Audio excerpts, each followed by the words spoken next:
I'm Dr. Matthew Stanford, and welcome to episode 2 of the Madness and Grace podcast. Today we'll be discussing the church's role in mental health care. How are you doing today, Emily? Good. How are you today? I'm good. It's a little cold outside, but hopefully things are going to turn around. Yeah, I'm trying to stay warm, but... Absolutely. Well, we can jump right in if you're ready, and I'm really excited to talk about this. It's super important. So, I was reading in an article recently written by Howard Kleinbell, which I'm sure you're familiar with this article, that the clergy and the churches are in a position to uniquely provide a number of major services relevant to both the care of the mentally ill and the promotion of mental health. What makes churches uniquely positioned, in your opinion, and what services do you think churches could be providing or should be providing? That's a great question, and that's a very good quote. I think that, number one, I don't think people really understand how well-positioned churches are. So, number one, just like we talked about in the first episode, people in psychological distress are more likely to go to a clergy, to a minister, pastor, priest, before they go to a mental health care provider or a physician. So really, just in the context of the continuum of care that we think about, that's really the entry point for most people with a mental health problem before they ever engage the mental health care system. Right. And unfortunately, since we know a majority of people with mental health problems never receive treatment, we know that those people aren't getting referred or connected to the actual system. And so there's also a church on every corner. Right. There's a church in every town.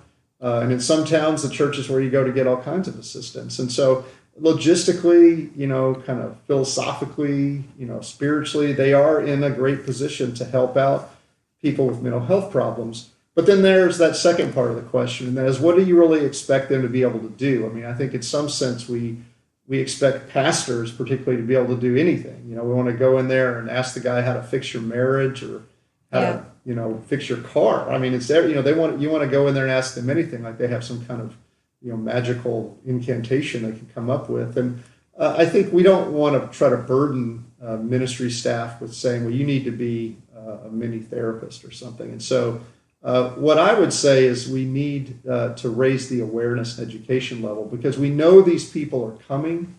That's just a fact. It doesn't matter what kind of church you go to. 70 years worth of data shows that they're more likely to come there before they are to come to our clinic. Right. And so, what we tend to like to do here at the Hope and Healing Center, kind of my thinking on this is I like to talk about the 4 R's, that I think that someone in a faith community needs to be able to recognize a mental health care problem. They need to be able to make a referral. They need to be able to relate to someone in distress. And they need to be able to offer some kind of restorative program, process, guidance for that individual as they recover. Sure. Yeah. And I like what you said about relating to the person. And I think that the reason people come to churches or come to clergy first is they're afraid of being turned away. They don't have insurance. They don't have money. Where's the first free place I can go that I can talk to somebody? And having someone there that can relate to what's going on, I think that's really important. And I also like what you said about how we're not expecting clergy to be a therapist. That's a huge ask. They're not, trained professionals, but instead of a therapist, more of a first responder to the crisis. Sometimes I like to use the term gatekeeper. Yeah. They're like a gatekeeper, because when a first responder, that's another great way, because that's where someone goes first. And if you think about that, the church then is an entry point into the mental health care system, but also a point where a person can be connected to a healing community that can help them recover. The church has a lot to do beyond just recognizing and referring. Right. Yeah. So how do we get people in the church to be a healing community and to have that discussion about mental health and not make it feel so stigmatized? Yeah, I think that's a great question. I think, part of the problem is I think in our churches today, and again, these are just my thoughts from working with churches, so I don't mean to upset anybody. I think what we've done in the church is we've tended to try to kind of isolate ourselves so much from the world around us in some way to protect us from what goes on in the world. And in doing that, what we've done is we've removed ourselves from virtually everything except what we consider spiritual. Sure. And so our thought a lot of times is people come to the church for spiritual things, spiritual needs, spiritual issues, and we don't realize that in some sense everything is spiritual, and we've been called as a body to help one another, to bear one another's burdens, to serve those that are in need, to help the least of these. The Good Samaritan is our greatest, example that Jesus gives us in that story. I mean, those are physical needs that this man has, and he goes out of his way to care for him.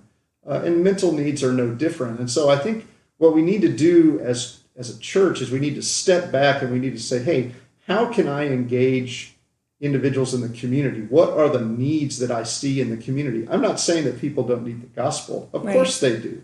But what an opportunity when someone is struggling with a mental health problem to step into their struggle, to say, we can offer you some support, assistance, and guidance. And in building that relationship and that trust, you now have an opportunity to share the love of Christ with that individual. And, in this situation, it's particularly interesting because they're coming to us. We don't go out and train churches how to recruit people to come in with mental health care problems. Right. We train churches on how to better minister to individuals that are already showing up or already in your congregation, right. Because that's what the data shows. They're already coming. So it's not an issue of whether you should do it. We need to do it.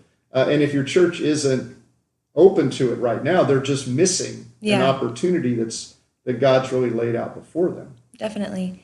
In our last episode, I recall a story you told about how you heard an individual speaking saying, I don't think mental illness is real because it's not in the Bible. It's not explicitly defined in the Bible.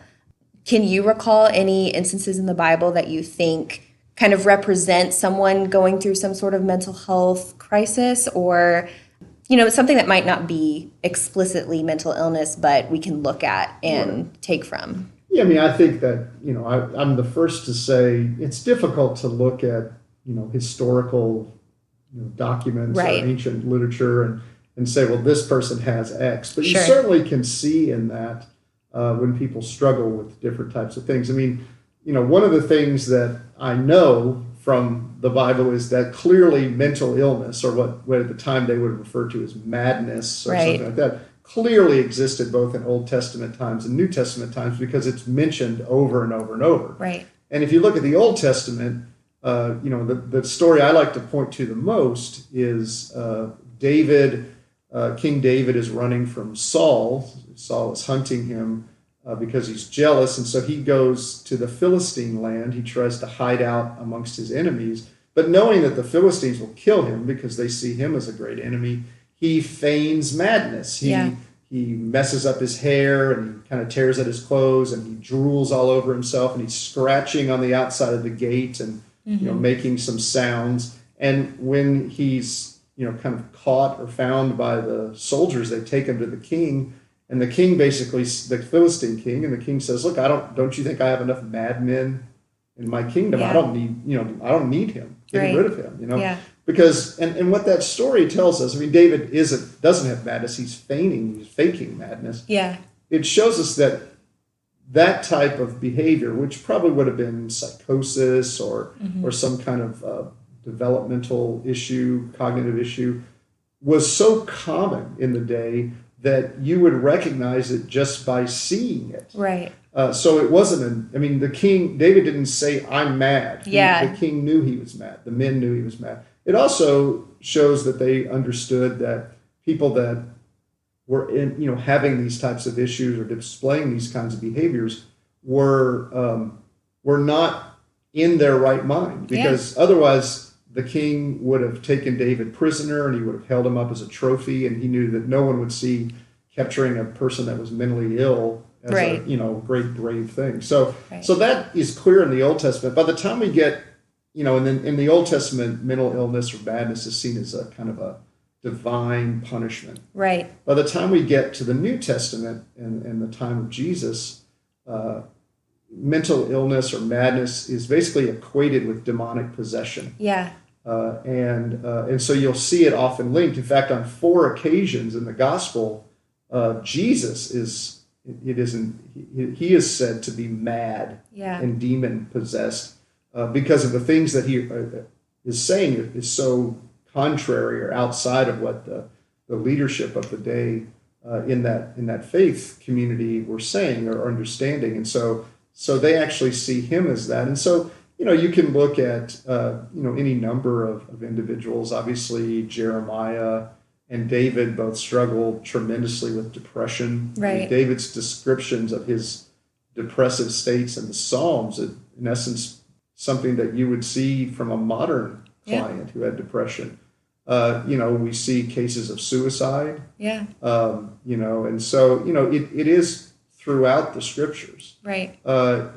Now, they don't call it mental illness, and they weren't thinking about it that way. The term brain never occurs in the Bible. Right. They had no idea what your brain did, but that doesn't mean they weren't trying to describe these behaviors. So, the other thing we can look at is we know that historically and culturally, mental illness has existed throughout time. Yeah. And it's existed in every culture that's ever lived on the earth, including all those that are there now. And so sometimes those cultures call it different things, but it still exists. It's extreme behaviors, extreme thoughts that are outside the control of the individual.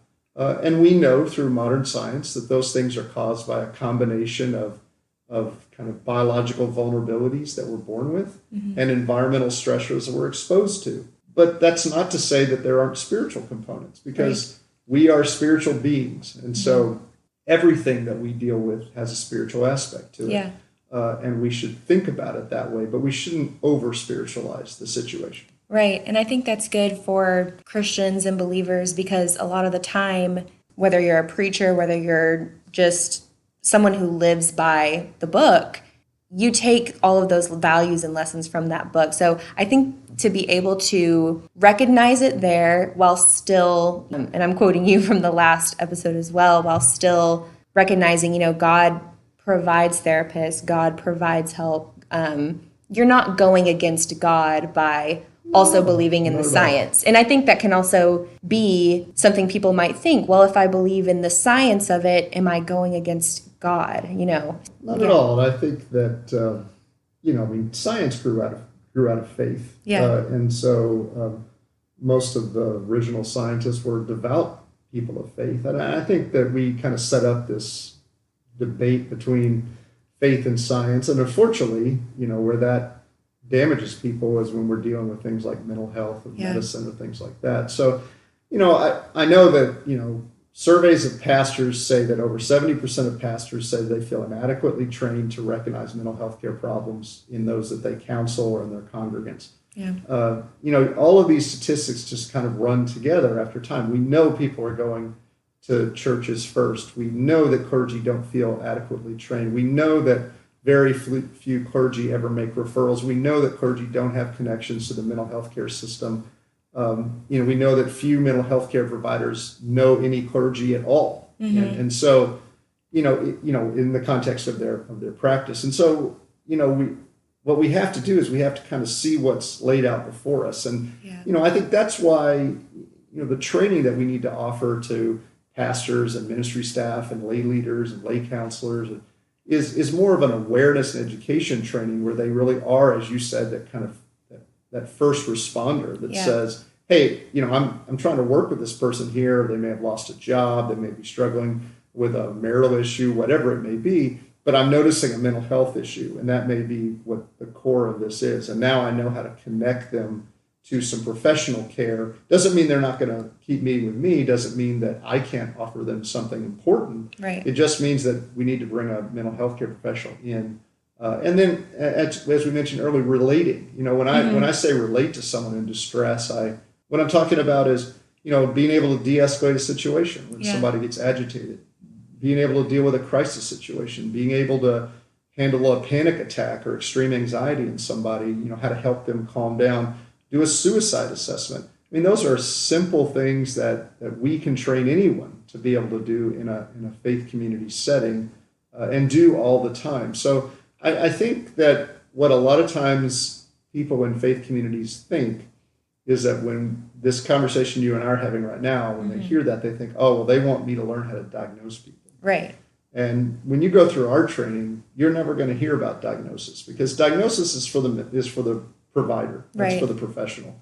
Awareness and recognition is for the first responder. And so, I think we've gotten it to a point where people understand it. But I also think, and this kind of gets back to your second question about how do you get faith communities involved. I think the mistake that's been made in the past is that secular groups like the mental health section of the federal government, SAMHSA, and organizations like that have recognized that they need to train faith communities, and they've gone in and they wanted to do that training, but they go in kind of in a very sterile, science-oriented way. Yeah. Not that there's anything wrong with science, but they never use the language of faith. Right. And I think when you're in a faith community, people are interested in things of the Spirit, right, and they want to understand how this all fits in with their faith and how they minister and things like that. And I think that's what the difference is in the kind of training that we're trying to do, and what I think has been done in the past is that we do speak the language of faith,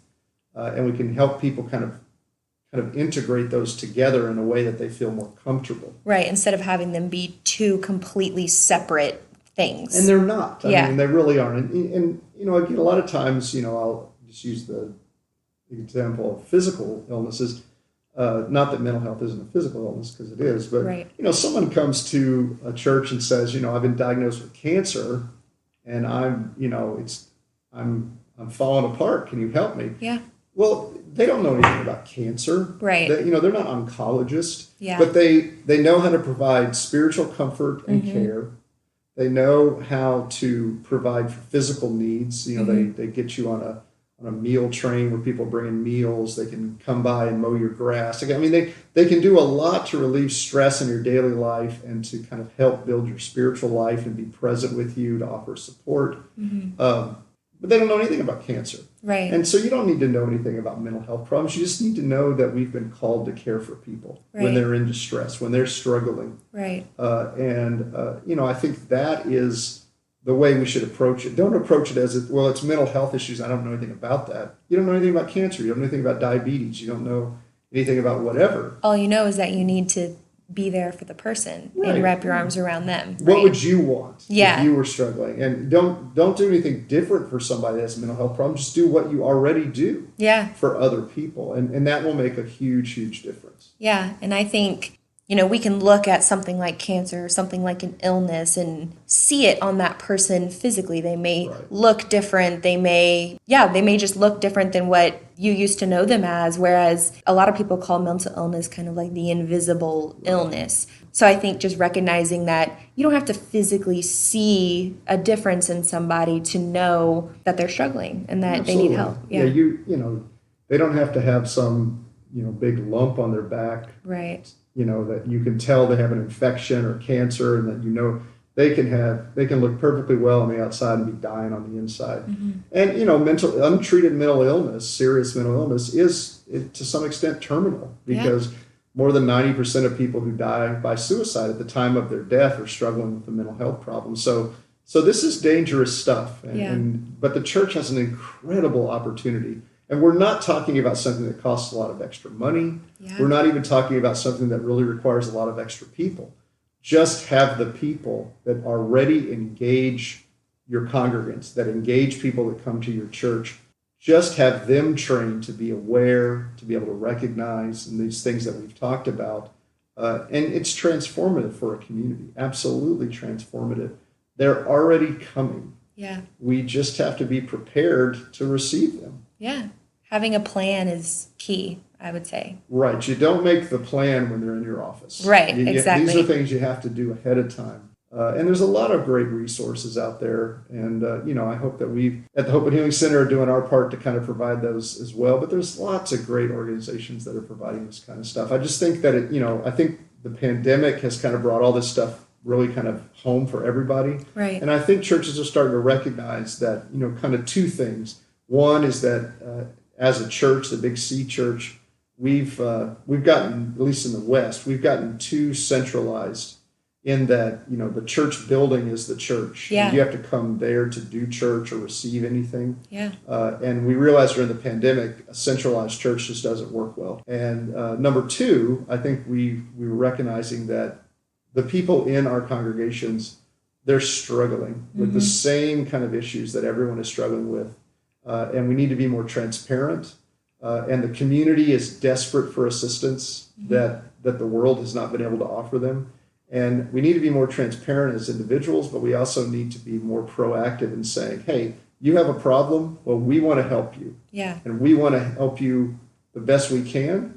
And we want to help you because God has called us to help you. Right. And I think that makes the church become relevant to everyone. Yeah. And it gives us that opportunity and that relationship to share the good news. Yeah. And the good news that is so much better than someone just helping you with a symptom, Right. but a good news that affects you eternally. Yeah, definitely. So Matt, talking about all of this and equipping clergy and leaders in churches to respond, what do you see for the future in terms of churches, not just in Houston, not just in Texas, but what's the vision for, like you said, the capital C church for mental health? Yeah, I have seen more of a conversation over the last 2 decades. I mean, there was a time where, I felt like I was just a lone guy going church to church trying to get people to talk about this. And now, more people do talk about it because there's been a lot of great voices out there that have been helping out. And so that's a good thing. Yeah. I think that I'm seeing more churches that are open to offering things like support groups and things like that. So those are good. I haven't seen a lot of actual movement in a lot of those things, but there's a greater openness. And I really do honestly believe that mental health is the kind of mission field of the 21st century, particularly trauma. I think that trauma is something that everyone talks about. Trauma is prevalent in our society. And I think that is a great open door for the church to not only impact people's lives here in the U.S., but to use that in a mission way around the world. And so I really do see over the next decade or two, churches becoming more actively involved in these types of things and really becoming the front door to the mental health care system.